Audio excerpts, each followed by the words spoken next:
So బాగా జరిగింది అనమాట జర్నీ, మొత్తానికి మెమరీస్ అన్ని గుర్తు తెచ్చు. సో స్కూల్ తర్వాత హాస్టల్ అంతా ఒకే ప్రెమిసెస్ లో ఉండేది. సో అదొక ప్రపంచం అన్నమాట చెప్పాలంటే. ఇల్లు, స్కూలు, ప్లే గ్రౌండ్ అన్ని అదే ప్రెమిసెస్ లో ఉండేవి. సో టీచర్స్ అందరు కూడా ఒక ఫ్యామిలీ మెంబర్స్ లాగా, ఒక ఫ్రెండ్స్ లాగా, ఒక వెల్ విషర్స్ లాగా, టీచర్స్ తో అక్కడ ఉండే వర్కర్స్. ఇమీడియట్ లో 2 కాలేజెస్, అంటే ఫస్ట్ ఇయర్ లో ఒక కాలేజ్, సెకండ్ ఇయర్ లో ఒక కాలేజ్ జాయిన్ అయ్యారంట. యాక్చువల్ గా 10th క్లాస్ కంప్లీట్ అయిపోయిన తర్వాత Visakhapatnam doctor VS Krishna college అని చెప్పి అక్కడ ఇంటర్ ఫస్ట్ ఇయర్ జాయిన్ అయ్యాను. సో అది మా అమ్మమ్మ వాళ్ళ కోరిక మేరకు అనమాట. మీరు ఎస్బీఐ లో డిపార్ట్మెంట్ మేనేజర్ గా వర్క్ చేస్తారు. నేను చాలా హ్యాపీగా ఫీల్ అవుతున్నాను ఎస్బీఐ లో వర్క్ చేస్తున్నందుకు. సో యాక్చువల్గా మీరు ఈ ఫాండ్స్ అన్ని ఎలా కలెక్ట్ చేశారు, ఆర్ఎల్స్ ఎక్కడ నుంచి ఫైండ్ చేశారు? ఇంకొక డౌట్ ఏంటంటే, బర్గ్స్ వచ్చాయా ఏమన్నా? బర్గ్స్ వస్తే how did you face that? యాక్చువల్గా ఫండ్స్ అన్నది వేరియస్ రిసోర్సెస్, వేరియస్ ప్లాట్ఫామ్స్ నుండి కలెక్ట్ చేయడం జరిగిందండి. అప్పుడు మనకి తెలుగు వికీపీడియా ఒక గ్రూప్ ఉండేది. తెలుగు వికీపీడియా గ్రూప్ లో చాలా మంది తెలుగు ఎంతూసియాస్టిక్స్ ఉండేవాళ్ళు. సో అక్కడ నేను VCEA, Visually Challenged Employees Association కి you are the vice president. So ఎలా సార్, మీరు ఎలా ఫీల్ అవుతున్నారు? అంటే ఇంత ఒక it's kind of profession, like అదొక మంచి పోస్ట్. యాక్చువల్గా నాకు చైల్డ్హుడ్ నుండే ఒక సోషల్ సర్వీస్ అంటే ఒక ఇంట్రెస్ట్ అండి. నేను స్కూల్లో ఉన్నప్పుడు మా ఫాదర్ పేరెంట్స్ కమిటీకి జనరల్ సెక్రటరీగా ఉండేవాళ్ళు. సో అప్పటి నుండి ఏంటంటే మనం చేయగలిగింది ఒక నలుగురికి మంచి చేయగలిగితే అది చాలా బాగుంటుంది. మనం చేయగలిగింది మనం చెయ్యాలి. ఏదో సార్ మీరు లైక్ డిఫరెంట్ ప్లేసెస్ విజిట్ చేశారు. నాకేంటంటే చిన్నప్పటి నుండి కొత్త ప్లేసెస్ ఎక్స్ప్లోర్ చేయాలని, కొత్త ప్లేసెస్ విజిట్ చేయాలని ఒక కోరిక అనమాట. సో అలా చిన్నప్పుడు డాడీ చాలా ప్లేసెస్ తీసుకెళ్ళేవాళ్ళు. ఏంటంటే కొన్ని చిన్న చిన్న అదేంటంటే చిలిపి కోరికలు ఉండేవాళ్ళు. పెద్ద వర్షంలో తడవాలని, తర్వాత ఎక్కడైనా వాటర్ ఎక్కువ జామ్ అవుతాయి కదండి, ఆ జామ్ అయిన వాటర్ నుండి ఫాస్ట్ గా నడవాలని, ఇలాంటి కొన్ని.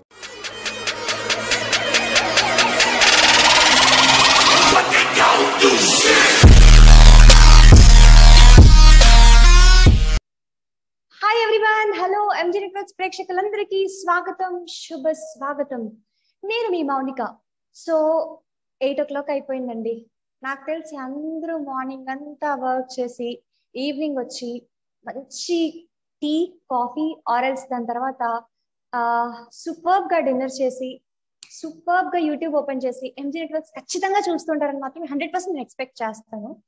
అండ్ సో మీకోసం ఈ వారం ప్రత్యేక అతిథితో ముఖాముఖి కార్యక్రమంలో I brought a special person for you all. So actually visually impaired కి మెయిన్ ఇంపార్టెంట్ దీని గురించి చాలా చెప్పాలి. అండ్ ఫస్ట్ థింగ్ వచ్చేసి ఈ స్పీక్ అంటే ఆటోమేటిక్గా అందరికీ గుర్తొస్తుంది.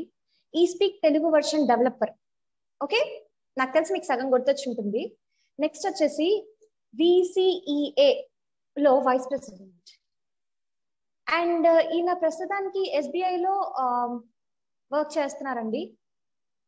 సో యాక్చువల్గా ఫస్ట్ ఆఫ్ ఆల్ నేను ఈ చైర్ లో అంటే లైక్ హోస్ట్ గా today I'm very lucky and very happy to meet that person. So now I'm very proud to invite Arisetti Naveen గారు టు అవర్ ఎంజీ నెట్వర్క్స్. నమస్తే అండి నవీన్ గారు. హాయ్ మౌనిక గారు, గుడ్ ఈవినింగ్ అండి. నమస్తే. Very good evening sir. Thank you so much for coming to our show. Thank you అండి. First of all M G networks viewers అందరికీ నమస్కారము. తర్వాత ఎంజీ నెట్వర్క్ వారికి ఈ అవకాశం ఇచ్చినందుకు ప్రత్యేక ధన్యవాదాలు. Thank you so much sir, thank you so much.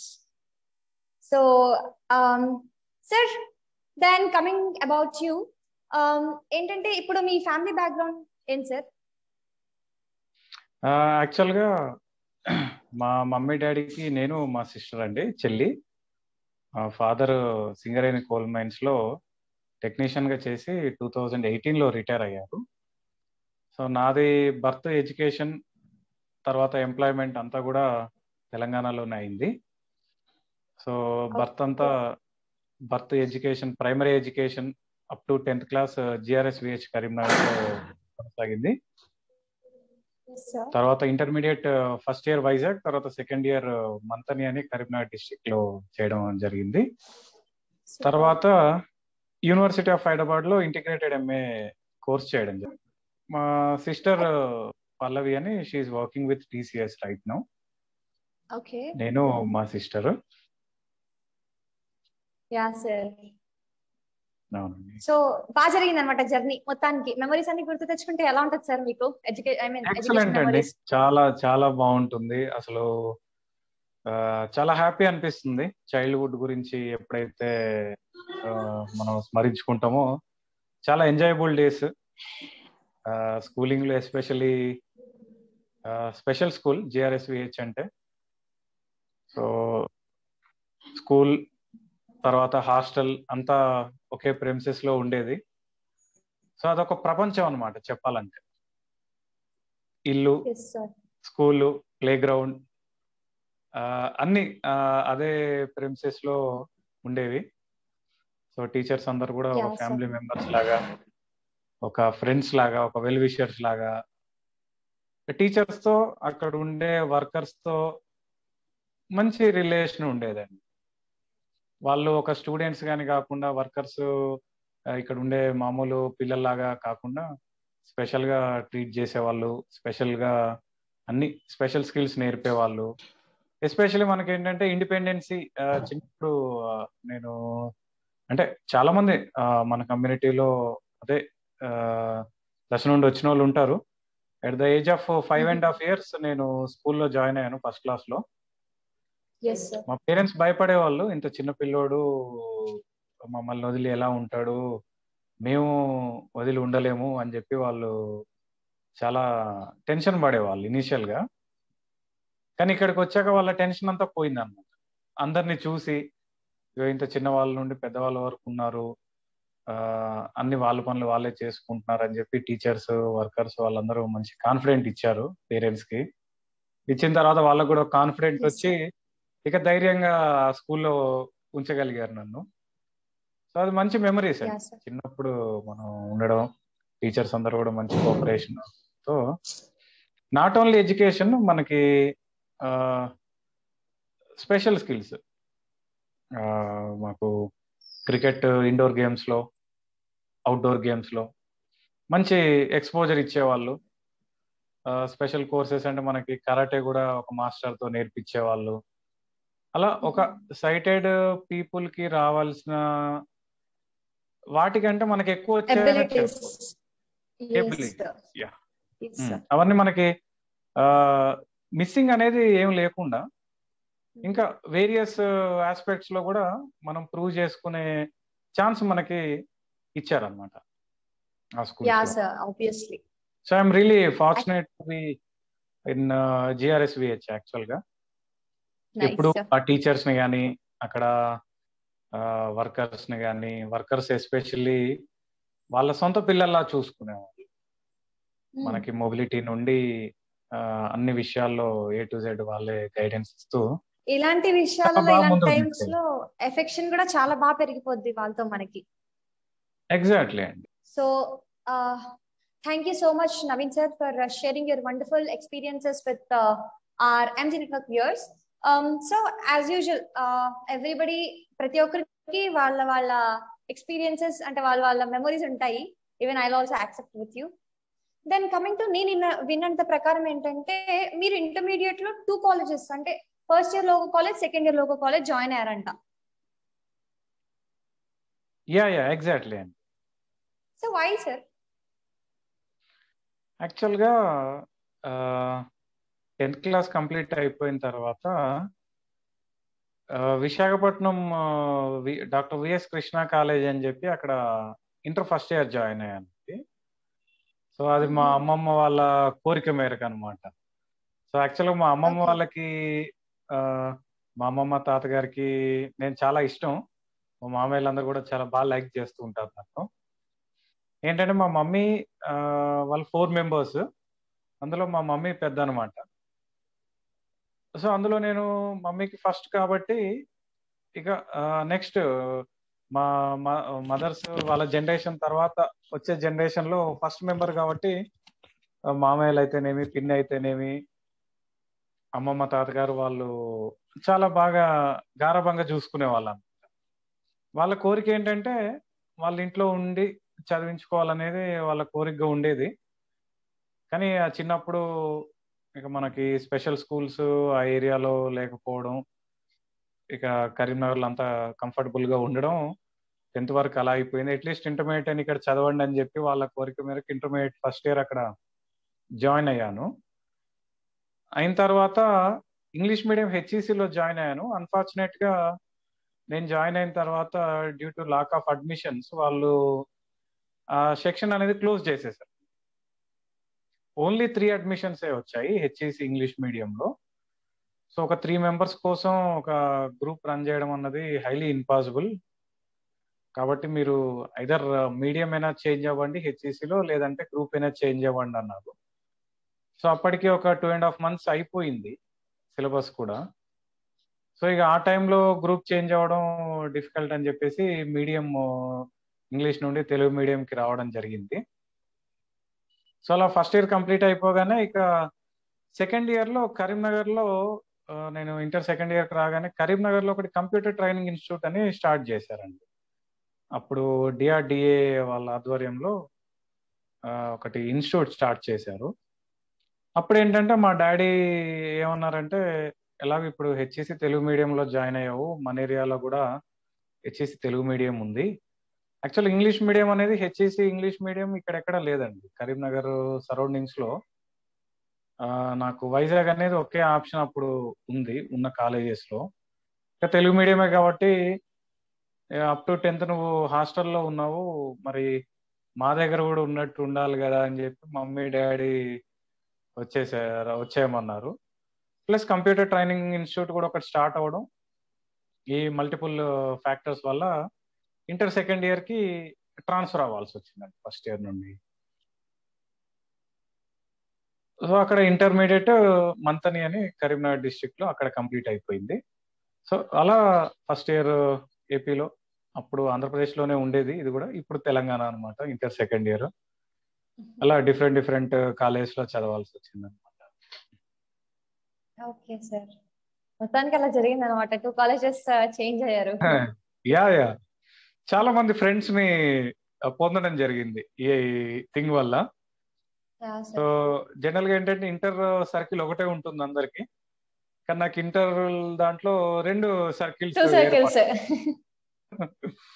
అలా డిఫరెంట్ ప్లాన్స్ కూడా చేయడం అవుతుంది అన్నమాట అప్పుడప్పుడు. So very nice sir. Then coming to your profession, ఇప్పుడు ప్రొఫెషన్ విషయానికి వచ్చేసరికి మీరు ఎస్బీఐ లో డిపార్ట్మెంట్ మేనేజర్ గా వర్క్ చేస్తున్నారని విన్నాము. అవునండి, deputy manager. Yeah, so how is your experience doing in that field, అంటే బ్యాంకింగ్ సెక్టార్ లో? ఎక్సలెంట్ అండి, it's a great opportunity.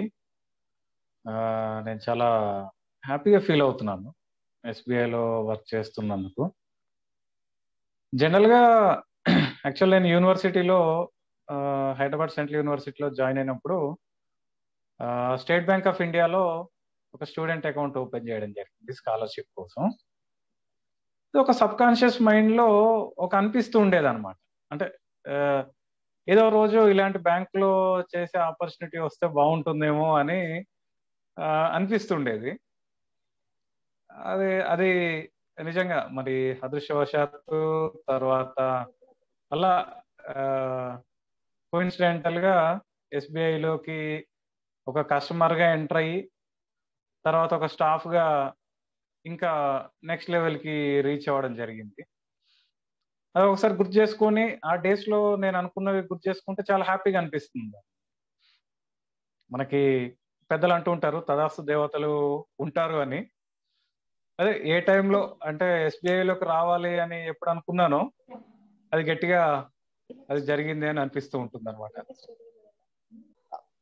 Yeah sir, that was wonderful. So present generation కి వచ్చేసరికి మీరు బ్యాంకింగ్ సెక్టార్ కి వచ్చే అంటే స్టూడెంట్స్ కి ఏం సజెషన్ ఇస్తారు?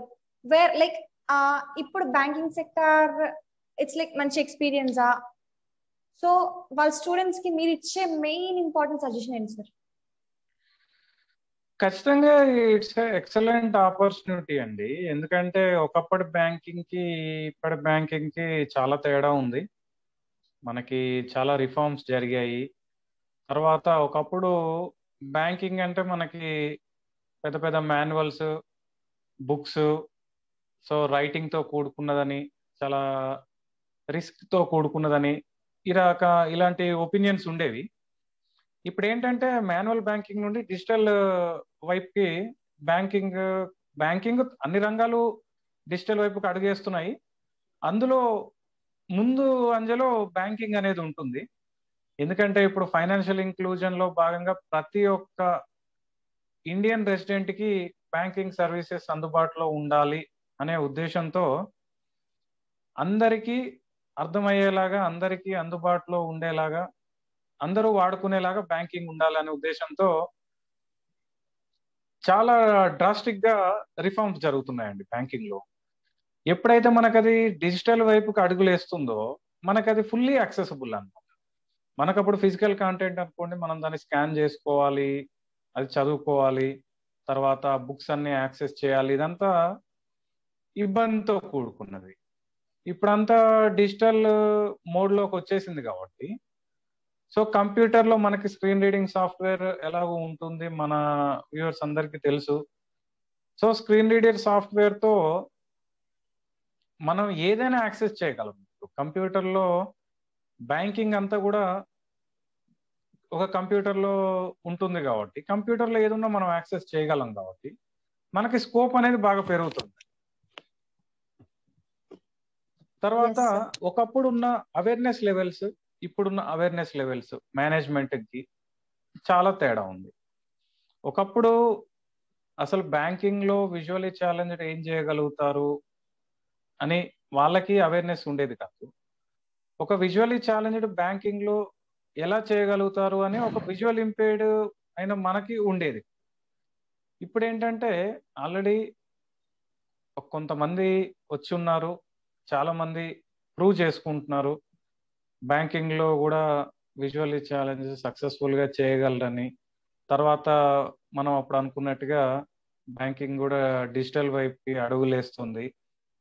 ఈ అన్ని కారణాల రీత్యా ఏంటంటే ఎవరైనా బ్యాంకింగ్ అనే ఆప్షన్ ని కెరియర్ గా పెట్టుకుందాం అనుకునే వాళ్ళకి ఇది ఒక మంచి అవకాశం. అంతకుముందు ఎలానైతే మనకి వేరియస్ టీచింగ్ ఆపర్చునిటీస్, అందులో ఎలానైతే సక్సెస్ఫుల్ గా పర్ఫామ్ చేయగలము అనే కాన్ఫిడెంట్ ఉండేదో, సో ఇప్పుడు బ్యాంకింగ్ లో కూడా మనం కాన్ఫిడెంట్ గా చెప్పగలం. టీచర్స్ ఎలా అయితే చేస్తున్నారో, మిగతా డిపార్ట్మెంట్స్ లో విజువల్ ఇంపేర్డ్ అయితే ఎలా ప్రూవ్ చేసుకుంటున్నారో, సో బ్యాంకింగ్ లో కూడా అలానే చేయొచ్చు, ఇందులో కూడా బ్రైట్ కెరియర్ ఉంటుంది అని అయితే నేను ఖచ్చితంగా చెప్పగలను. ఇంకా అవకాశాలు కూడా చాలా పెరుగుతున్నాయి. ఒకప్పుడు టెలిఫోన్ ఆపరేటర్స్ ఇచ్చేవాళ్ళు బిఫోర్ పీడబ్ల్యూడీ యాక్ట్ ఇంప్లిమెంటేషన్. ఇప్పుడు క్లరికల్ లెవెల్లో జాయిన్ చేసుకుంటున్నారు, ఆఫీసర్ క్యాడర్ లో జాయిన్ చేసుకుంటున్నారు, స్పెషలిస్ట్ ఆఫీసర్స్ గా జాయిన్ చేసుకుంటున్నారు, తర్వాత ఇంటర్నల్ ప్రమోషన్స్ కూడా ఇస్తున్నారు. ఈ రోల్ ఆ రోల్ అని కాదు, ఏ రోల్ అయినా మనం బ్యాంకింగ్ లో చేయగలం అనేది ఇప్పుడు మన వాళ్ళని చూస్తే చెప్పగలిగే మాట అండి. Yes sir. సో మన వాళ్ళు ఏ రంగం ఆ రంగం ఈ రంగం అని వదిలిపెట్టకుండా అన్ని రంగాల్లో ఉండాలని మీరు క్లియర్ కట్ గా చెప్పేశారని అర్థం అయిపోయింది.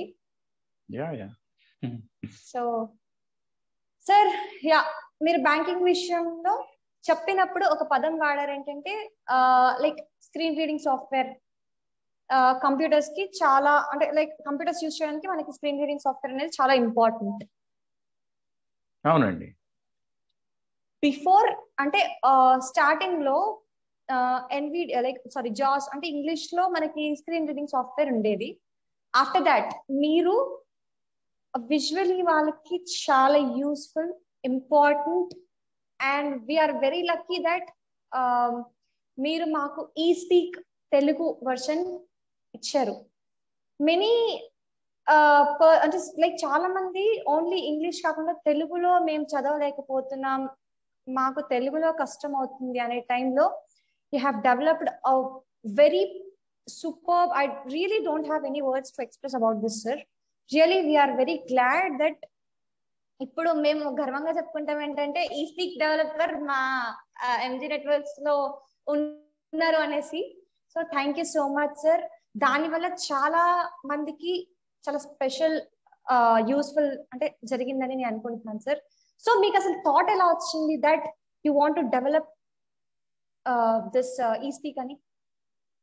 యాక్చువల్గా ఏంటంటే మనకి పెద్దలు చెప్తుంటారండి, necessity is a mother of invention అని చెప్పి చెప్తుంటారు.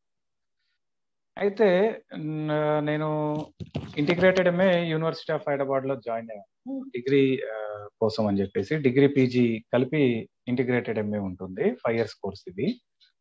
సో ఇంటర్మీడియట్ కంప్లీట్ అయిపోగానే సోషల్ సైన్స్ లో మంచి కాలేజెస్, మంచి యూనివర్సిటీస్ ఏవని చెప్పి చూసినప్పుడు యూనివర్సిటీ ఆఫ్ హైదరాబాద్ వారు ఆఫర్ చేసే ఇంటిగ్రేటెడ్ ఎంఏ బాగుంటుందని చెప్పి తెలుసుకొని అది జాయిన్ అవ్వడం జరిగింది. జాయిన్ అయిన మరుక్షణం నుండి యూనివర్సిటీ అడ్మినిస్ట్రేషను మీరు ఇంకా బాగా ముందుకు రావాలి, బాగా చదువుకోవాలి అంటే ఏమి కావాలన్నా మీరు అడగొచ్చు అని చెప్పేసి వాళ్ళు ఇనిషియల్ డేస్ లోనే ఒక మీటింగ్ పెట్టి చెప్పడం జరిగింది. సో కమిటీ అని ఫామ్ చేసి ఎవరైతే పర్సన్ విత్ డిజబిలిటీస్ కి సంబంధించిన స్పెషల్ నీడ్స్ ఉంటాయో వాటిని ఫుల్ఫిల్ చేయాలని చెప్పేసి ఒక మంచి డిసిజన్ తీసుకున్నారు. సో ఆ డిసిజన్ వల్ల నేను ఈ సాఫ్ట్వేర్ డెవలప్ చేయడానికి ఒక మార్గము కలిగిందని చెప్పి నేను గర్వంగా చెప్పగలుగుతాను. ఎందుకంటే అప్పుడు మాకు రూమ్ లో పర్సనల్ కంప్యూటర్స్ ఇచ్చారు, దాంతో పాటు హై స్పీడ్ ఇంటర్నెట్ కనెక్టివిటీని ప్రొవైడ్ చేశారు. దాంతో ఏమైందంటే ఇప్పుడు ఒక సైటెడ్ క్యాండిడేట్ అంటే వాళ్ళు లైబ్రరీకి వెళ్ళాలన్నా లేకపోతే ఎటు వెళ్ళాలన్నా వెళ్ళి యాక్సెస్ చేసుకోగలిగే వాళ్ళు. ఆ యూనివర్సిటీస్ లో ఏంటంటే చాలా దూరంలో ఉంటాయి. హాస్టల్ ఒక దగ్గర ఉంటుంది, సెంటర్ ఒక దగ్గర ఉంటుంది, లైబ్రరీ ఒక దగ్గర ఉంటుంది. సో ఇలాంటి ఇబ్బందులు ఉంటాయని చెప్పి మాకు ఫార్చునేట్ గా రూమ్ లోనే కంప్యూటర్ ప్లస్ ఇంటర్నెట్ కనెక్టివిటీని ప్రొవైడ్ చేశారు. దాంతో ఏమైందంటే ఫుల్ గా కంప్యూటర్ ని వాడుకునే అవకాశం వచ్చింది.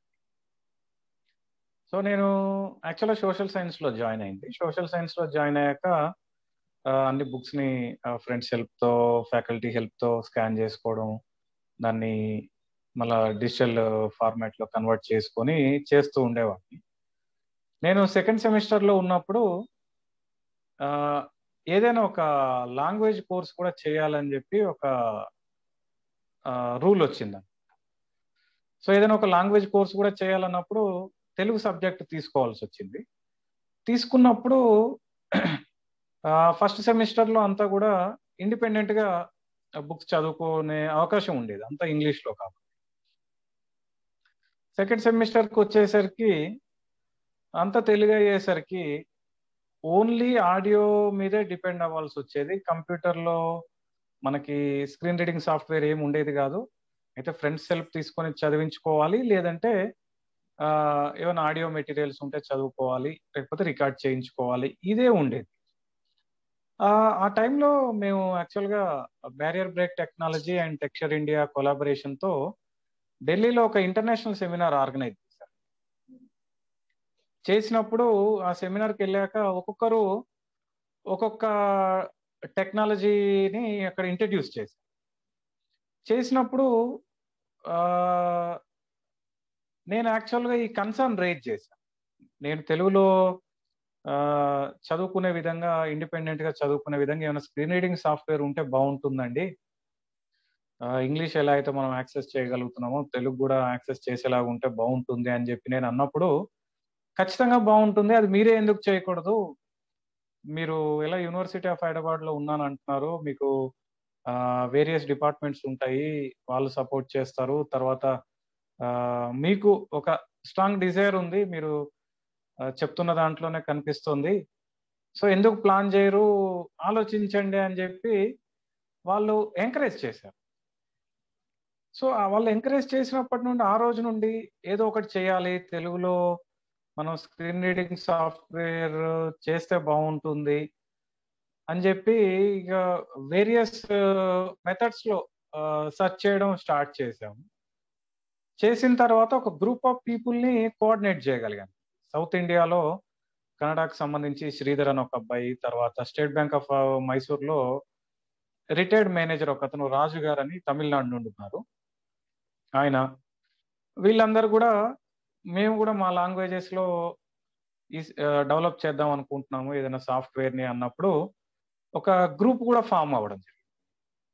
అప్పుడు మేము ఏంటంటే third I technical voluntary group అని ఒక సొసైటీని కూడా మేము అప్పుడు రిజిస్టర్ చేసి ఆ ప్లాట్ఫామ్ లో ఈ డెవలప్మెంట్ వర్క్స్ అన్ని చేస్తూ ఏంటంటే, వాళ్ళు కూడా రీజనల్ లాంగ్వేజ్ లో ఆ, నాకు ఏదైతే ఇంట్రెస్ట్ ఉందో వాళ్ళకి మన రీజనల్ లాంగ్వేజ్ లో మనం ఏదో ఒకటి చేయాలి, మన లాంగ్వేజ్ ని మనం ఇండిపెండెంట్ గా చదవగలగాలి, ఇంగ్లీష్ అయితే మనం ఎలా చదువుతున్నామో అన్న కాన్సన్ట్రేషన్ తో వాళ్ళు బాగా కాన్సన్ట్రేట్ చేయడం జరిగింది ఆ మ్యాటర్ లో, ఆ టాపిక్ లో. యాక్చువల్ గా ఆ, ఈ రీజనల్ లాంగ్వేజ్ అనేసరికి మనకు ఒక ఛాలెంజింగ్ టాస్క్. ఎందుకంటే మనకి ఇంగ్లీష్ లో ఒత్తులు దీర్ఘాలు ఏముండవు, తర్వాత ఆల్ఫాబెట్స్ కూడా చాలా తక్కువ, 26 లెటర్సే ఉంటాయి.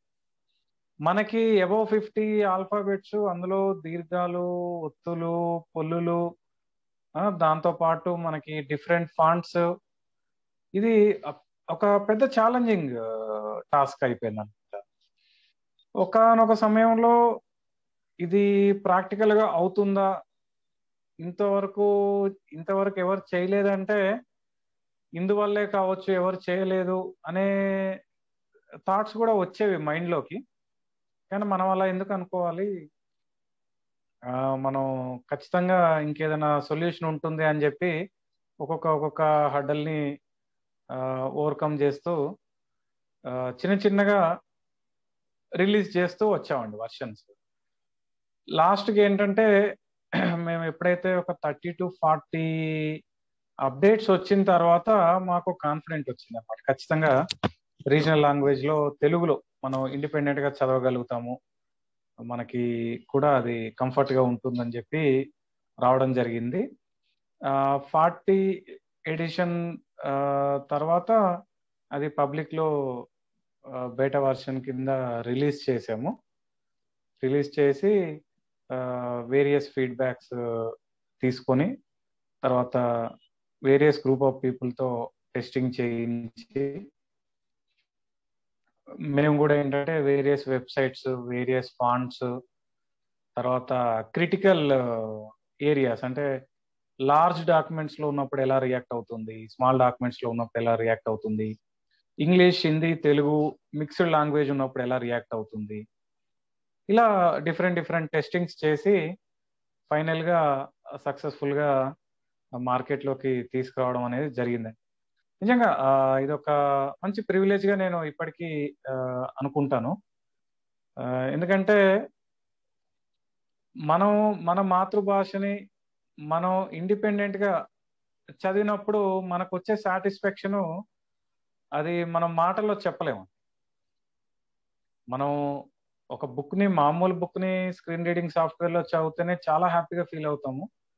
మనకి ఒక విజువల్ ఇంపేర్డ్ అనో, లేకపోతే మనం మామూలు చదవలేకపోతున్నాం మనం ఏది లేకుండా ఒక మామూలు లాగా మనం చదువుతున్నాం అనే సాటిస్ఫాక్షన్ ఎలా అయితే ఉంటుందో, మన మదర్ లాంగ్వేజ్ ని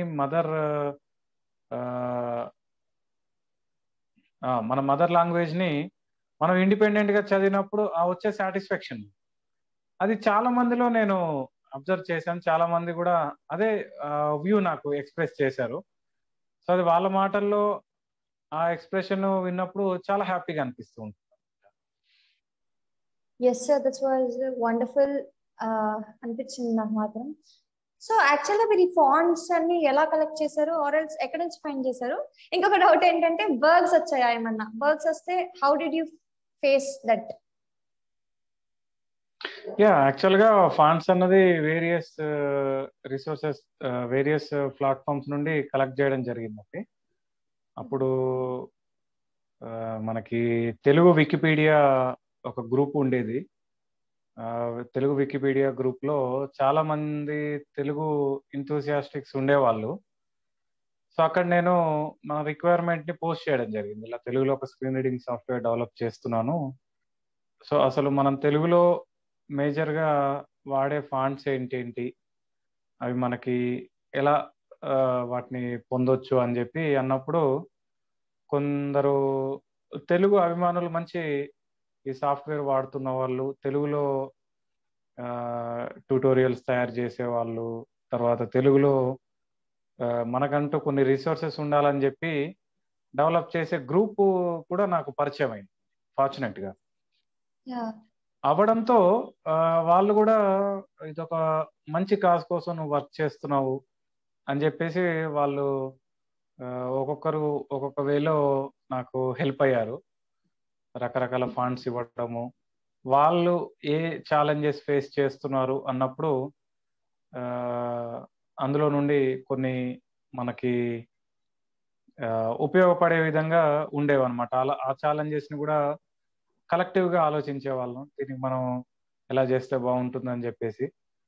అలా నేను ఈ గ్యాదరింగ్ లో ఉండడం వల్ల ఏంటంటే ఒక మంచి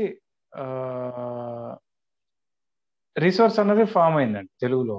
ఒక 12 నుండి 13 రకాల, టోటల్ గా 13 ఫాంట్స్ కలెక్ట్ చేయడం జరిగింది.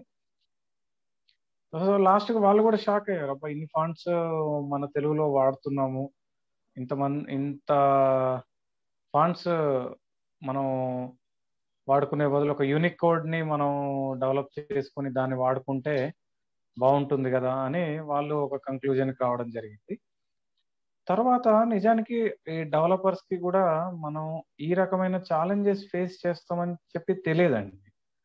నేను ప్రజాశక్తి ఎడిటర్ వాళ్ళతో మాట్లాడినప్పుడు, ఓకే మేము ఈ ఫాంట్ వాడడం వల్ల మీకు ఈ రకమైన ఇన్కన్వీనియన్స్ ఉంటుంది అన్నది అసలు మాకు ఏ మాత్రం తెలియదండి, మంచి విషయాన్ని మా దృష్టికి తీసుకొచ్చారని చెప్పి చెప్పడం జరిగింది.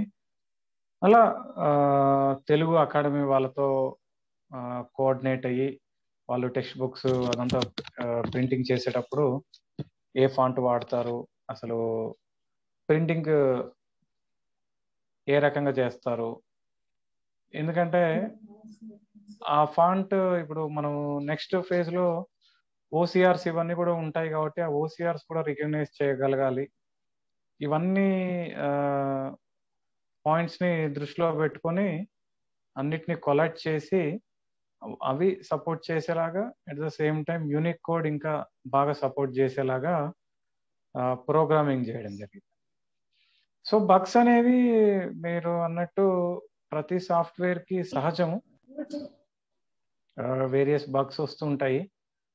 మనం కొన్ని స్కూల్స్ లో ఈ సాఫ్ట్వేర్ ని వాడమని చెప్పాము. తర్వాత చాలా మంది నా సాఫ్ట్వేర్ అంటే అప్పుడు నేను డెవలప్ చేసినప్పుడు విజువల్లీ ఛాలెంజ్డ్ పీపుల్ ఎంతమంది అయితే ఈ సాఫ్ట్వేర్ వాడారో అంతకంటే ఎక్కువ మంది సైటెడ్ పీపుల్ యూస్ చేశారు.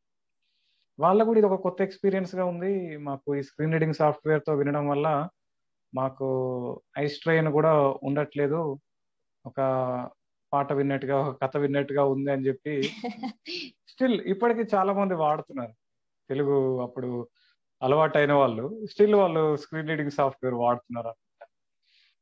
Nice sir. సో ఏ చిన్న బగ్ ఉందన్నా మేము అప్పట్లో గ్రూప్ కాల్స్ అవన్నీ చేసుకునే వాళ్ళం.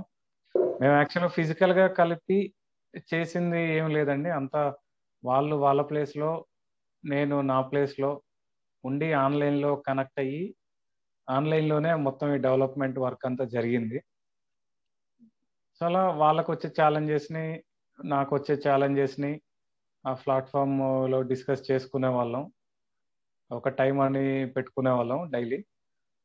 అప్పుడు అందరం డిస్కస్ చేసుకొని ఈ రకంగా ముందుకెళ్తే బాగుంటుంది, ఈ పక్క క్లియర్ చేస్తే బాగుంటుంది అని చెప్పి అనుకుని దాన్ని ఎలా చేయాలి చేసిన తర్వాత ఒక 2-3 సార్లు మేము టెస్ట్ చేసి అప్పుడు దాన్ని అఫీషియల్ గా ఇచ్చేవాళ్ళం అనమాట బయటికి. ఇచ్చిన తర్వాత వాళ్ళు ఏమైనా ఫీడ్బ్యాక్ ఇచ్చినప్పుడు కూడా అసలు దానికి రీజన్ ఏంటి, అలా అవ్వడానికి ఫస్ట్ రీజన్ ఏంటని ఐడెంటిఫై చేసేవాళ్ళం. దాని తర్వాత ఎలా చేస్తే ఇది రిజాల్వ్ అవుతుంది, దానికి ఏమి ఉండాలి మన దగ్గర అని అలా చేసుకుంటూ వచ్చేసరికి కొంతకాలానికి అది మంచి సక్సెస్ఫుల్ గా పనిచేయడం స్టార్ట్ అయింది. మన university of Hyderabad Telugu department వాళ్ళు, తర్వాత లింగ్విస్టిక్స్ డిపార్ట్మెంట్ వాళ్ళు, తర్వాత మాకు అక్కడ ఈ ప్రోగ్రామింగ్ విషయంలో ఎంసీఏ ఫ్రెండ్స్ కొందరు ఉండేవాళ్ళు. సో ఇలా అన్ని రకాల బ్యాక్గ్రౌండ్స్ ఉన్న స్టూడెంట్స్ కూడా యూనివర్సిటీలో ఉండడం అది మనకి ఇంకా చాలా అడ్వాంటేజ్ అయింది. వాళ్ళందరూ కూడా వాళ్ళకి తోచిన రీతిలో ఇన్పుట్స్ ఇచ్చేవాళ్ళు. అది చాలా దోహదపడింది సాఫ్ట్వేర్ ని ముందుకు తీసుకెళ్ళడానికి. Thank you so much sir. First of all మీరు ఒక మాట చెప్పారు కదా, ఫిజికల్ గా ఏం లేదు, ఆన్లైన్ గా మేము అన్ని చేసాము అని. That really made me inspirational. ఎందుకంటే ఈ కాలంలో ఇట్స్ లైక్ ప్రస్తుతానికి అన్ని వర్చువల్ గా జరుగుతున్నాయి. బట్ ఏదైనా ఫిజికల్ గా ఉంటేనే ఒక ఇంట్రెస్ట్ వస్తుంది, ప్రతి ఒక్కరి మైండ్ లో క్రియేట్ అయింది. But you really did well sir. Thank you so much. And మీ వల్ల చాలా మందికి చాలా విధాలుగా, అసలు తెలుగు లేదు అన్న సమయంలో యూ జస్ట్ బ్రాట్ పీపుల్ పైకి తీసుకొచ్చారని మాత్రం డెఫినెట్ గా నేను చెప్తాను sir. Thank you so much. అందులోకి సాఫ్ట్వేర్ లో ఉండే స్పెషాలిటీ ఏంటంటే అండి, ఇప్పుడు మనం ఓన్లీ ఒక సింథసైజర్ డెవలప్ చేసాం. ఇప్పుడు జాస్ వాడినా ఎన్విడిఏ వాడినా మనం జస్ట్ ఇంటిగ్రేట్ చేస్తే సరిపోతుంది అనమాట. మనం ఒక మళ్ళీ సపరేట్ సాఫ్ట్వేర్ వాడాలి అంటే మనకి హార్డ్ డిస్క్ ఉండాలి, అంత మెమరీ ఉండాలి, తర్వాత ఆ సాఫ్ట్వేర్ మన మెయిన్ స్క్రీన్ రీడింగ్ సాఫ్ట్వేర్ కలిసి పనిచేయాలంటే ఎక్కువ ర్యామ్ ఉండాలి. మన ఒక స్క్రీన్ రీడింగ్ సాఫ్ట్వేర్ వాడితేనే ఆల్మోస్ట్ డబుల్ కన్జంప్షన్ అనేది జరుగుతుంది. అందులోకి మళ్ళీ రీజనల్ లాంగ్వేజ్ కి ఇంకో సాఫ్ట్వేర్ వాడాలన్నప్పుడు మేబీ అది లోవర్ కన్ఫిగరేషన్ కంప్యూటర్స్ లో అయితే ఒక్కొక్కసారి ఇంపాసిబుల్ అనే అనిపించేది అనమాట. సో ఈ విషయాన్ని మెయిన్ గా దృష్టిలో పెట్టుకుని ఒక సింథసైజర్ సాపిఫై చేస్తే బాగుంటుంది. జస్ట్ అప్పుడు మేము చేసినప్పుడు అండి, జాస్ తో కన్ఫిగర్ చేసినప్పుడు ఐస్పీక్ సాపిఫై సింథసైజర్ సైజ్ వచ్చేసి జస్ట్ 2 MB. అది మనం ఇన్స్టాల్ చేసేసుకొని జాస్ తో కన్ఫిగర్ చేసుకున్నా, ఎన్విడిఏతో కన్ఫిగర్ చేసుకున్నా సరిపోతుంది అన్నమాట. దానికంటూ ఒక సపరేట్ సాఫ్ట్వేర్ లేకపోతే పెద్ద సాఫ్ట్వేర్ ఇన్స్టాల్ చేసుకోవాల్సిన పని లేకుండా అన్ని కంప్యూటర్స్ లో, ఎంత లోవర్ కన్ఫిగరేషన్ లో ఉన్న కంప్యూటర్ లో అయినా ఈ సాఫ్ట్వేర్ వాడుకోగలగాలి అనేది మా ముఖ్య ఉద్దేశం ఉండేది. తర్వాత దాన్ని ఆండ్రాయిడ్ కూడా కొంతమంది డెవలప్ చేశారు. ఇప్పుడు నేను ఏదైతే తెలుగులో ప్రోగ్రామింగ్ చేశానో అదే స్క్రిప్ట్, అదే దాన్ని ఆండ్రాయిడ్ లో కూడా వాళ్ళు ఇంటిగ్రేట్ చేయగలిగారు. Yeah sir, it's kind of auto DTS లో 2 లాంగ్వేజెస్ కాన్ఫిగర్ చేసుకున్నట్టు. అవునండి, అవును. అలా ఒక కంప్యూటర్ స్క్రీన్ రీడింగ్ సాఫ్ట్వేర్ నుండి ఆండ్రాయిడ్ స్క్రీన్ రీడింగ్ సాఫ్ట్వేర్ గా అది రూపాంతరం చెందింది అనమాట. Yes sir, thank you so much. So it made us easy అన్నమాట, ఎక్కువ మెమరీ అవసరం లేకుండా. అవునండి. సో ఇది తెలుగులో ఫస్ట్ స్క్రీన్ రీడింగ్ సాఫ్ట్వేర్ గా మార్కెట్ లోకి రావడం నిజంగా చాలా హ్యాపీయెస్ట్ మూమెంట్ అది. ఇది చేయడానికి నిజంగా యూనివర్సిటీ ఆఫ్ హైదరాబాద్ కి, తర్వాత అప్పుడు సపోర్ట్ చేసిన ఫ్రెండ్స్, వెల్ విషర్స్ అందరికీ నిజంగా I'm really thankful to all of them. Yeah sir. So coming to next thing, VCEA, Visually Challenged Employees Association కి you are the vice president. So ఎలా సార్, మీరు ఎలా ఫీల్ అవుతున్నారు? అంటే ఇంత ఒక it's kind of profession, like అదొక మంచి పోస్ట్. యాక్చువల్గా నాకు చైల్డ్హుడ్ నుండే ఒక సోషల్ సర్వీస్ అంటే ఒక ఇంట్రెస్ట్ అండి. నేను స్కూల్లో ఉన్నప్పుడు మా ఫాదర్ పేరెంట్స్ కమిటీకి జనరల్ సెక్రటరీగా ఉండేవాళ్ళు. సో అప్పటి నుండి ఏంటంటే మనం చేయగలిగింది ఒక నలుగురికి మంచి చేయగలిగితే అది చాలా బాగుంటుంది. మనం చేయగలిగింది మనం చెయ్యాలి. ఏదో ఇప్పుడు ఏదో ఎవరో చేస్తారు, ఏదో చేయాలి అని కాకుండా మనకు వీలైనంత వరకు మనం చేయలేనిది మనం చేయలేము, చేయగలిగినంత వరకు మనం చేద్దాము. దానివల్ల ఒకరికి ఉపయోగపడ్డ మన సర్వీసెస్ ఉపయోగపడ్డట్టే కదా అనే ఉద్దేశం చిన్నప్పటి నుండి ఉండేది. అదేమైందంటే నేను యూనివర్సిటీ ఆఫ్ హైదరాబాద్లో జాయిన్ అయినప్పటి నుండి అన్ని విషయాల్లో కూడా కొంత సోషల్ అవేర్నెస్ కానీ ఇవన్నీ ఉండేది. ఏదో ఒక రోజు మనం సొసైటీకి సర్వ్ చేయాలి, ఎస్పెషల్లీ మన కమ్యూనిటీకి మనం సపోర్ట్ అనేది ఉండాలి. అందులోకి మనదేంటంటే చాలా తక్కువ మందితో కూడుకున్న సమాజం చెప్పాలంటే, మైనారిటీ. సో మన కమ్యూనిటీని మనం స్ట్రెంగ్తన్ చేయకపోతే కష్టము. మనం స్ట్రెంగ్తన్ అవ్వాలి, దాంతో మన కమ్యూనిటీని స్ట్రెంగ్తన్ చేయాలి అనేది నాకు చిన్నప్పటి నుండి ఉంటుందండి. స్కూల్లో ఉన్నప్పటి నుండి కానీ కాలేజ్ డేస్లో కానీ ఉంటుంది. ఎక్కడైనా ఇంజస్టిస్ జరిగినప్పుడు ఆ జస్టిస్ జరగాలని, ఎక్కడైనా మన రైట్స్ వయలేషన్ జరిగినప్పుడు ఆ రైట్స్ని పొందాలని, ఇలాంటివి చిన్నప్పటి నుండి మైండ్లో ఫీడ్ అయిపోయాయి. సో యాక్చువల్గా నేను యూనివర్సిటీ ఆఫ్ హైదరాబాద్లో జాయిన్ అయ్యాక పోస్టల్ అసిస్టెంట్కి సంబంధించి ఒక నోటిఫికేషన్ వచ్చింది. ఆ నోటిఫికేషన్ వచ్చినప్పుడు ఏంటంటే అందులో 3% reservation for person with disabilities అనేది ఉంది. అందులో 1% విఐ, 1% హెచ్ఐ, 1% ఓహెచ్కి ఇచ్చారు. కానీ అన్ఫార్చునేట్గా ఏంటంటే అది ఇంప్లిమెంటేషన్కి వచ్చేసరికి రిటర్న్ టెస్ట్కి ఎవరికి కాల్ లెటర్స్ పంపలేదు. అప్పుడు యాక్చువల్గా నేను ఇంటర్మీడియట్ కంప్లీట్ అయిపోయాక అది పోస్టల్ అసిస్టెంట్ అనే జాబు ఇంటర్మీడియట్ క్వాలిఫికేషన్తో ఇచ్చారు. ఇచ్చినప్పుడు ఏమైందంటే అందరూ అప్లై చేశారు చాలా మంది. నేను ఇన్ఫాక్ట్ చాలా మందికి నేను చెప్పాను అప్లై చేయమని. అప్పట్లో ఉన్న నోటిఫికేషన్లో అది మంచి నోటిఫికేషను. ఒక 8 వేకెన్సీస్ అప్పుడున్న ఉమ్మడి ఆంధ్రప్రదేశ్లో 8 వేకెన్సీస్ విజువల్ ఛాలెంజర్కి అలకేట్ చేశారు. అప్పుడు చాలా మంది అప్లై చేశారు. మా ఫ్రెండ్స్లో అరౌండ్ 30 to 40 మెంబర్స్ అప్లై చేశారు. అప్పుడు ఎలా ఉండేదంటే కాల్ లెటర్ అనేది 1:10 రేషియోలో రిటర్న్ టెస్ట్కి ఇచ్చేవాళ్ళు. అది only purely return test based selection ఉండేది.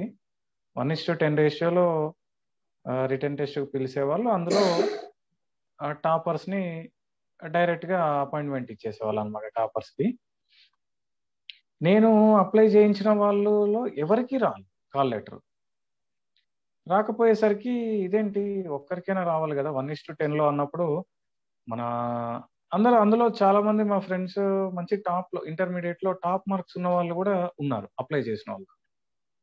ఎందుకు రాలేదు అని చెప్పి ఎంక్వైరీ చేసినప్పుడు ఇండైరెక్ట్గా తెలిసింది ఏంటంటే అప్పుడు Andhra, Rayalaseema, Telangana 3 post master generals ఉండేవాళ్ళు ఆంధ్రప్రదేశ్లో. ఆ 3 కమిటీలో కూర్చొని డిస్కస్ చేసుకున్నప్పుడు విజువల్లీ ఛాలెంజ్డ్కి సంబంధించిన వేకెన్సీస్ ఏ ఉన్నాయో అవి మనం రిక్రూట్ చేయొద్దు, ఎందుకంటే అది వాళ్ళ వల్ల మనకి ఉపయోగం లేదు అని చెప్పి అది పక్కకు పెట్టేసి మిగతా అన్ని మీరు ఫిల్ చేయండి అని చెప్పేసి ఓవరాల్ గా చెప్పారంట. దాన్ని వీళ్ళు మిగతా టీం అంతా ఫాలో అయింది. అది ఇండైరెక్ట్ గా వేరే సోర్స్ ద్వారా తెలిసింది. తెలిసిన తర్వాత అదేంటి ఇంత అన్యాయం జరగడం ఏంటి, ఇప్పుడు ఆల్రెడీ టెక్నాలజీ డెవలప్ అవుతోంది, అన్ని రంగాల్లో మన వాళ్ళు ప్రూవ్ చేసుకుంటున్నారు, పోస్టల్ అసిస్టెంట్ గా కూడా చేయగలిగిన తరుణంలో ఇలా చేయడం కరెక్ట్ కాదని చెప్పి chief post master general Andhra Pradesh కి లెటర్ పెడితే స్పందన లేదు. అప్పుడు November 14th కి రిటర్న్ టెస్ట్ ఉండేది. ఆల్రెడీ అక్టోబర్ వరకు కూడా వేరియస్ లెటర్స్ రాసాము, ఏమీ లేదు, స్పందన ఏమీ లేదు. రిటర్న్ టెస్ట్ ఒకవైపు దగ్గరకు వచ్చేస్తుంది, ఎవరికి కాల్ లెటర్స్. ఇక ఇలా లాభం లేదు, దీన్ని ఏదో రకంగా మనం ముందుకు తీసుకెళ్ళాలి, ఖచ్చితంగా అన్యాయం జరగకుండా చూడాలని చెప్పేసి అప్పుడు డిసైడ్ అయ్యి అప్పుడున్న state commissioner for person with disabilities ని కలిసినప్పుడు ఆవిడ విన్నారు, ప్రాబ్లం అంతా విని నిజమే ఇది ఒక ఇంజస్టిసే, కానీ పోస్టల్ డిపార్ట్మెంట్ అనేది గవర్నమెంట్ ఆఫ్ ఇండియా కిందకి వస్తుంది, నేను స్టేట్ కమిషనరు కాబట్టి ఐఎమ్ హెల్ప్లెస్ అని చెప్పి చెప్పారు. చెప్పినప్పుడు మేడం మీరు అన్నది కరెక్టే, కానీ మీ పరిధిలో ఉన్న సిటిజన్ లాస్ అవుతున్నాడు ఇక్కడ, కాబట్టి why don't you represent our case to government of India అని అంటే, షూర్ అండి నేను రిప్రజెంట్ చేస్తాను, మీరు రిప్రజెంటేషన్ ఇవ్వండి, నా తరపున కూడా నేను అది ఫార్వర్డ్ చేస్తానని చెప్పి ఫార్వర్డ్ చేశారు. ఈలోపు ఇంకా టైం అయిపోతుంది, ఇంకా పోస్టల్ డిపార్ట్మెంట్ నుండి ఎటువంటి స్పందన రాలేదు. అప్పుడు వెంటనే హ్యూమన్ రైట్స్ కమిషన్ కి అప్రోచ్ అవ్వడం జరిగింది. హ్యూమన్ రైట్స్ కమిషన్ కి అప్రోచ్ అయినప్పుడు అక్కడ సుభాషణ్ రెడ్డి గారని అక్కడ చైర్మన్ ఉన్నారు, ఆయన కూడా బాగా సపోర్ట్ చేశారు. మీరు వీలైతే వెళ్ళి ఢిల్లీలో all India chief post master దృష్టికి తీసుకెళ్తే బాగుంటుంది, ఇన్ కేస్ అక్కడ కూడా న్యాయం జరగలేదు అన్నప్పుడు ఖచ్చితంగా మా మద్దతు కూడా ఉంటుందని చెప్పి చెప్పారు. అప్పుడు యాక్చువల్గా నేను డిగ్రీ సెకండ్ ఇయర్ లో ఉన్నాను, ఐఎంఏ సెకండ్ ఇయర్ లో, అంతవరకు ఎప్పుడు ఢిల్లీ వెళ్ళలేదు. ఇక డాడీ ఇలా ఉంది పొజిషన్ అనగానే ఖచ్చితంగా వెళ్దామని చెప్పి డాడీ కూడా వెంటనే లీవ్ పెట్టేసుకొని వచ్చారు. ఢిల్లీ వెళ్ళి chief commissioner for person with disabilities ని ఫస్ట్ వెళ్ళి కలిసాము. కలిస్తే వాళ్ళు ఏమన్నారంటే, మీరు అన్నది బాగానే ఉంది, కానీ లీగల్ గా మనం అడగాలన్నప్పుడు మనకు యాక్చువల్గా ఐడెంటిఫైడ్ జాబ్స్ అని ఉంటాయి, అందులో పోస్టల్ అసిస్టెంట్ అనేది ఐడెంటిఫైడ్ లిస్ట్ లో లేదు, కాబట్టి మనం అడగలేము అని చెప్పి ఆయన అన్నారు. అది నిజమేనండి, మీరు అన్నది నేను కాదన్ను, కానీ పోస్టల్ అసిస్టెంట్ గా 100% ఒక విజువల్లీ ఛాలెంజ్డ్ వర్క్ చేయగలడు. సెకండ్ పాయింట్ ఏంటంటే, వాళ్ళు ఇచ్చిన నోటిఫికేషన్ లో వాళ్ళు రిజర్వ్ చేశారు, వాళ్ళు ఇచ్చిన నోటిఫికేషన్ ని వాళ్ళు కట్టుబడి ఉండాలి కదా, ఆ ప్రకారంగా మనం ఎందుకు ఫైట్ చేయకూడదు? మనం విజువల్లీ ఛాలెంజ్డ్ పోస్టల్ అసిస్టెంట్ గా పర్ఫామ్ చేయగలిగినప్పుడు ఐడెంటిఫైడ్ జాబ్స్ లో ఎందుకు ఇది చేర్చకూడదు అని 2-3 పాయింట్స్ ఆయన ముందు పెట్టగానే, సరే ఇది నేను రిప్రజెంట్ చేస్తానని చెప్పి ఆయన ఇమీడియట్ గా చీఫ్ పోస్ట్ మాస్టర్ జనరల్ కి ఇచ్చి, మీరు కూడా ఒకసారి వెళ్ళి కలవండి అని చెప్పి చెప్పారు. అప్పుడు all India chief post master general దగ్గరికి వెళ్ళి ఇలా అన్యాయం జరుగుతుందని చెప్పి అతి కష్టం మీద అక్కడికి వెళ్ళి సుమారుగా ఒక 3-4 గంటలు ఆ డిపార్ట్మెంట్ ఈ డిపార్ట్మెంట్ అన్ని తిరిగితే లాస్ట్ కి ఆయన్ని చేరుకోగలిగాము. ఆయన ఈ నోటిఫికేషన్ చూసి ఫస్ట్ మీరు లెటర్ ఇచ్చేసి వెళ్ళిపోండి, మేము ఫాలో అప్ చేస్తాము అన్నట్టుగా చెప్పాడు. అలా కాదండి, ఖచ్చితంగా రిటర్న్ టెస్ట్ అనేది దగ్గరకు వస్తుంది, కొన్ని జీవితాలు పోతాయి దీనివల్ల, 8 వేకెన్సీస్ ఉన్నాయి, ఇది ఖచ్చితంగా ఇంప్లిమెంట్ అవ్వాలి అని చెప్పి గట్టిగా పట్టుబట్టి, నేను అది నాకు సానుకూల స్పందన వచ్చేంత వరకు నేను వెళ్ళను సార్, ఢిల్లీలోనే ఉంటానని చెప్పి చెప్పడంతో వెంటనే ఆయన Hyderabad chief post master general కి మాట్లాడి ఇది మీరు ఖచ్చితంగా ఇంప్లిమెంట్ చేయాలి ఈ రిజర్వేషన్ అనేది ఆయన అక్కడ నుండి ఇన్స్ట్రక్షన్స్ ఇచ్చారు. ఈలోగా మన chief commissioner for person with disabilities Delhi వాళ్ళు, తర్వాత స్టేట్ కమిషనర్ వాళ్ళు, వీళ్ళు కూడా హైదరాబాద్ పోస్టల్ డిపార్ట్మెంట్ కి నేను పంపించిన రిప్రజెంటేషన్ తో పాటు వాళ్ళ ఇన్స్ట్రక్షన్స్ ని పంపించారు. దీంతో పాటు హ్యూమన్ రైట్స్ కమిషన్ వాళ్ళు కూడా వీళ్ళని మందలించడం జరిగింది. ఇక వేరియస్ ఛానల్స్ నుండి ఏ రకంగా కూడా ఆయన ఇది చేయలేను అని అనకుండా ఉండేలాగా ఇప్పుడు చెస్ లో అయితే మనం రాజుకి ఎలా అయితే చెక్ పెట్టేస్తామో ఖచ్చితంగా ఓడిపోయినట్టే అని, అలా ఆ చీఫ్ పోస్ట్ మాస్టర్ జనరల్ కి ఇంకా ఏ ఆప్షన్ కూడా లేదు రిజర్వేషన్ ఇంప్లిమెంట్ చేయకూడదు, చెయ్యము అనడానికి. అలా తక్షణమే చేయాల్సి వచ్చింది. అప్పుడు చాలా మంది ఇప్పుడు ఆ ఫలితంగా ఏంటంటే ఒక 8 మందికి ఆ రిక్రూట్మెంట్ లో ఎంప్లాయ్మెంట్ అనేది రావడం జరిగింది. దాంతో పాటు ఇమీడియట్ గా వాళ్ళు జాయిన్ అయ్యారు, వాళ్ళు ద బెస్ట్ పర్ఫార్మెన్స్ ఇస్తున్నారు. ఇచ్చిన తర్వాత పోస్టల్ డిపార్ట్మెంట్ నుండి ఒక లెటర్ నేను అడిగాను, మా వాళ్ళ పర్ఫార్మెన్స్ ఎలా ఉంది అని చెప్పంటే వాళ్ళు కూడా సానుకూలంగా రిప్లై ఇచ్చారు. ఇచ్చిన తర్వాత అది మళ్ళీ chief commissioner for person with disabilities కి సబ్మిట్ చేసి మీరు ఈ పోస్టల్ అసిస్టెంట్ అనే జాబ్ ని ఐడెంటిఫైడ్ లిస్ట్ లో యాడ్ చేయండి అని చెప్పంటే ఆయన ఇమీడియట్ గా స్పందించి అప్పుడు యాడ్ చేశారు. తద్వారా ఏమైందంటే ఇప్పుడు భవిష్యత్తులో ఇచ్చే ప్రతి పోస్టల్ అసిస్టెంట్ రిక్రూట్మెంట్ లో విజువల్ ఛాలెంజర్ కి ఇవ్వాలి అనేది అప్పటి నుండి ఆనవాయితీగా వస్తుంది. సో ఆ 8 వేకెన్సీస్ తో పాటు ఇక అది కంటిన్యూస్ గా పోస్టల్ డిపార్ట్మెంట్ లో వచ్చే పోస్టల్ అసిస్టెంట్ రిక్రూట్మెంట్ లో ఖచ్చితంగా రిజర్వేషన్ ఉంటుంది. సో అలా చేసినప్పటి నుండి అందరికీ వస్తుంది. దీన్ని చూసి చాలా మంది అప్పుడు చాలా హ్యాపీగా ఫీల్ అయ్యారు. ఎన్నో యూనియన్స్, అసోసియేషన్స్ చేయలేని కూడా ఇండివిజువల్ గా త్రూ ప్రాపర్ ఛానల్ వెళ్ళి వాళ్ళకి అవగాహన కల్పించి చేయగలిగావు అని చెప్పి అప్పటి నుండి ఏంటంటే ఇలాంటి ఏ యాక్టివిటీస్ లో ఉన్నా కొంతమంది సంప్రదిస్తూ ఉండేవాళ్ళు అనమాట. నేను కూడా కొంతమందిని సంప్రదిస్తూ ఉండేవాడిని.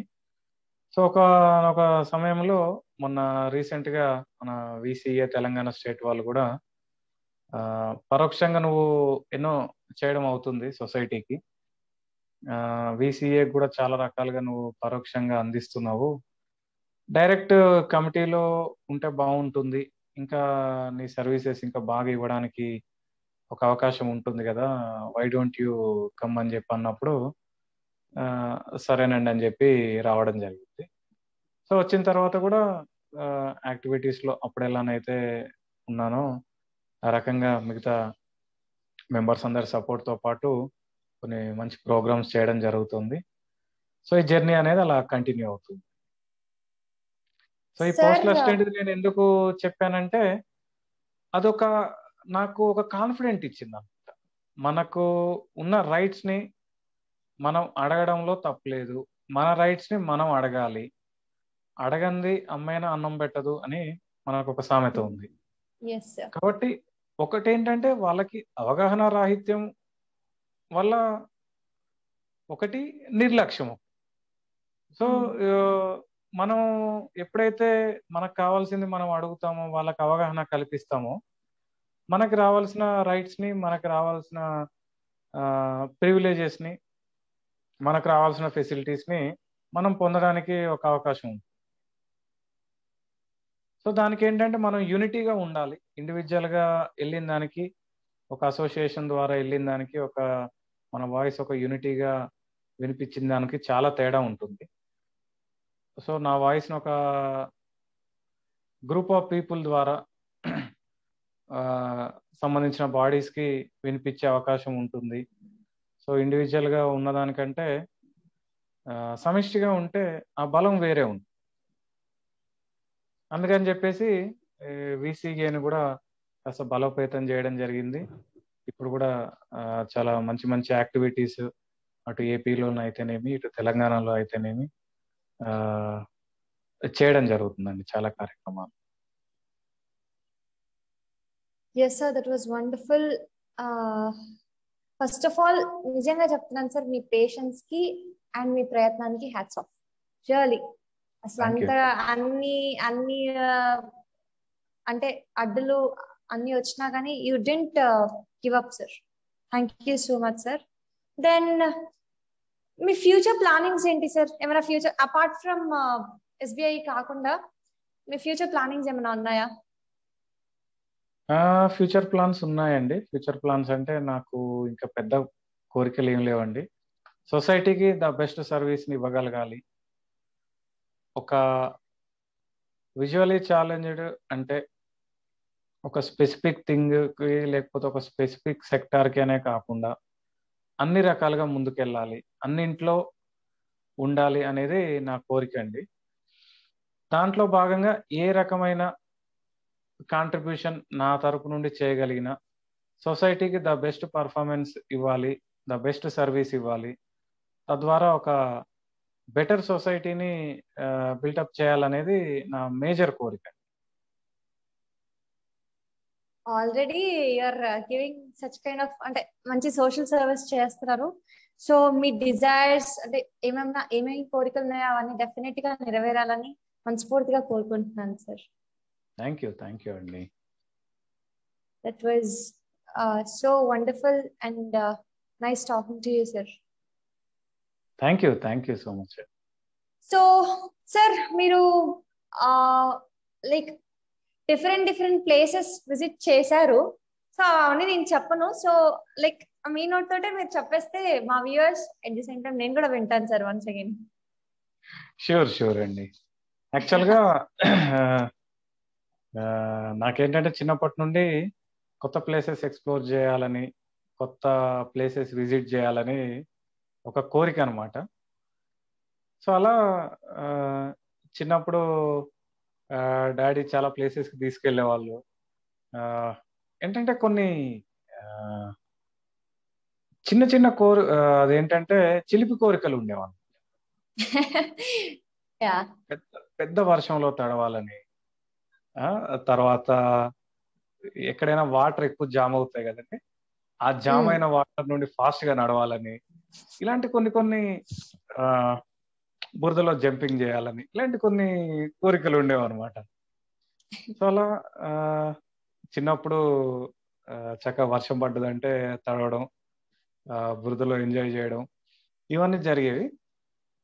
తర్వాత ఏంటంటే ఇంకా కొత్త ప్లేసెస్కి విజిట్ చేయాలని చెప్పి ఉండేది. ఎస్పెషలీ మ్యారేజ్ అయిపోయాక she was very cooperative. Bhanu తన పేరు, మై వైఫ్. నాకేంటంటే ఫార్చునేట్ గా state bank of India, state bank of Hyderabad merger అనేది అప్పుడు జరిగింది అనమాట. మా మ్యారేజ్ టైంలోనే, అంటే మర్జింగ్ అయిన 2 months కి మా మ్యారేజ్ అయింది అనమాట. సో అప్పుడు అదే టైంలో నేను